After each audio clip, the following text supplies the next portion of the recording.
Hi, I'm Lauren McKinley. All right, thanks, Laura. You can put that away. And what are you doing for us today? I'm doing two pieces. I have a comedic monologue from Edward Albee's A Delicate Balance. Okay. And then a more dramatic piece from Kevin Smith's Dogma. Okay. Great. Whenever? Yeah.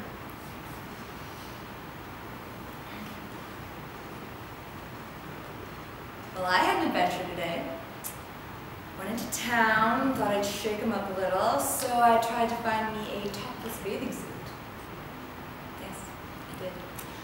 I went into What's-Her-Name's and walked straight up to the swimwear, as they call it, department, and I got me an 1890s schoolmistress type who wondered what she could do for me. I felt like saying, not much, sweetheart, but I said, hello there, I'm in the market for a topless swimsuit. What? She said to me. A topless swimsuit, I said. I don't know what you mean, she said after a beat. Oh, certainly you do. No top, stops at the waist, latest thing, lots of freedom. Oh yes, she said, looking at me like she was seeing the local madam for the first time. Those. I'm afraid we don't carry any of those. Oh, I said. Well, in that case, do you have any separates? Those we do carry, she said. We carry those. She started to go under the counter, and I said, because I'll just buy the bottoms of one of those. She came up from under the counter, adjusted her spectacles, and said, what did you say? I said, I'll just buy the bottoms of one of those. She thought about that for a minute, and then said, with ice in her voice, and what will we do with the tops? Well, I said, why don't you save them? Maybe bottomless swimsuits will be in next year. And the poor, sweet thing gave me this look I couldn't tell was either a D- or she was going to send me home with a letter to my mother, and said, kind of far away, I think you need the manager. And off she went. Really nice. Very nice. Second piece?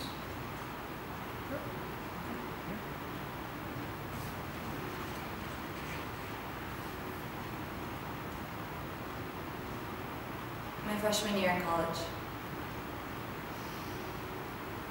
All through high school, I dated the same guy, Walter Flanagan.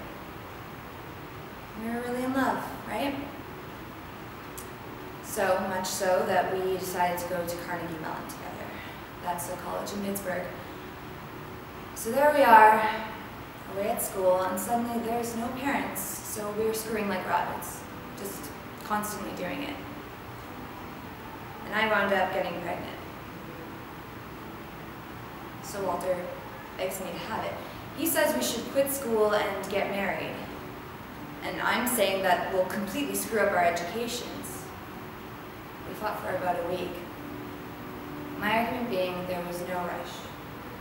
We could always get married and have a family in a couple of years after we graduated. So I had the abortion against his wishes. I mean, what the hell? It was my body, right? So after we graduated, we got married and immediately set about trying to have a family. We tried like hell for 6 months and nothing. So I went to the gynecologist to make sure that everything was okay on my end. It wasn't. My uterine wall had this fissure. It seems that the doctor who performed the procedure on me years ago had somehow botched it. I'd never have a child.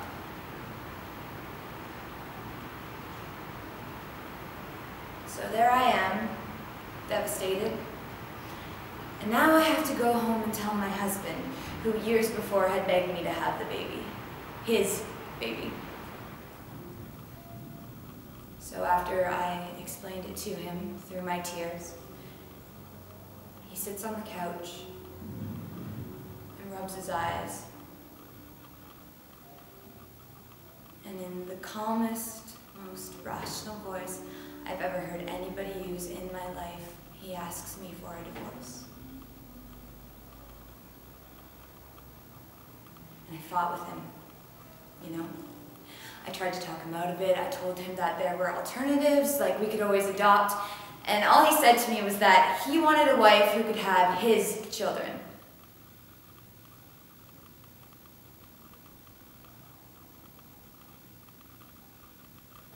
Very nice. Very nice. Thank you so much. Just hold on for just 1 second.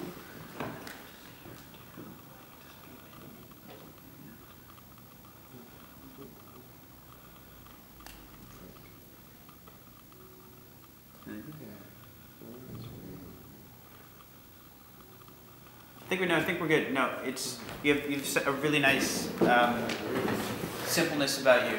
Like